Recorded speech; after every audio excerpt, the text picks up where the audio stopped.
From the newsroom at news.com.au.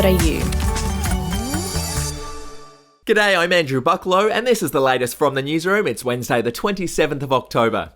Prime Minister Scott Morrison has revealed the Australian Federal Police are using secret technology and tactics to help find Cleo Smith. The 4-year-old has been missing for more than 10 days after allegedly being abducted from a campsite in Western Australia. Here's what Mr Morrison had to say on 6PR. In terms of technology and tradecraft, the AFP have some very advanced capabilities. It's leading edge, not just here in Australia, but all around the world. And as much as I'd love to reveal exactly of what some of those are and how they're being used, we certainly can't talk about that on air. But the AFP are there. They've joined that process.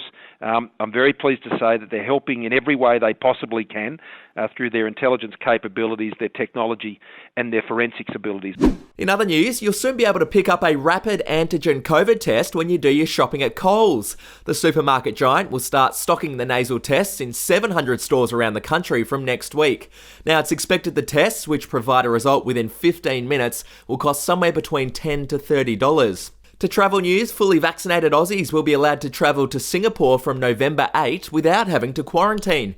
Travellers will need to test negative for COVID before they depart and when they arrive.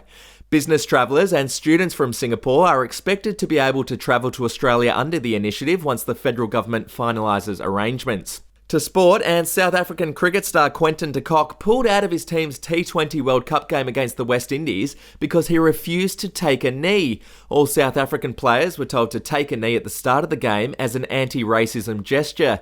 Cricket South Africa has said it will await a further report from team management before deciding what will happen next. To royal news, there are fresh concerns for the Queen's health after the monarch pulled out of the upcoming climate conference in Glasgow.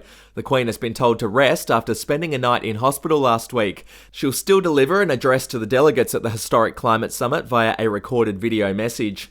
And finally, an insider working on Alec Baldwin's movie has claimed the prop gun was used by crew members that morning with live ammunition inside. The insider said the crew members used the gun to shoot beer cans for fun. Just a few hours later, Baldwin fired the gun on set after being told it didn't have live ammunition. Cinematographer Helena Hutchins was killed when the gun went off, and director Joel Souza was injured. That's the latest from the newsroom. We'll be back with another update soon. Your update from news.com.au.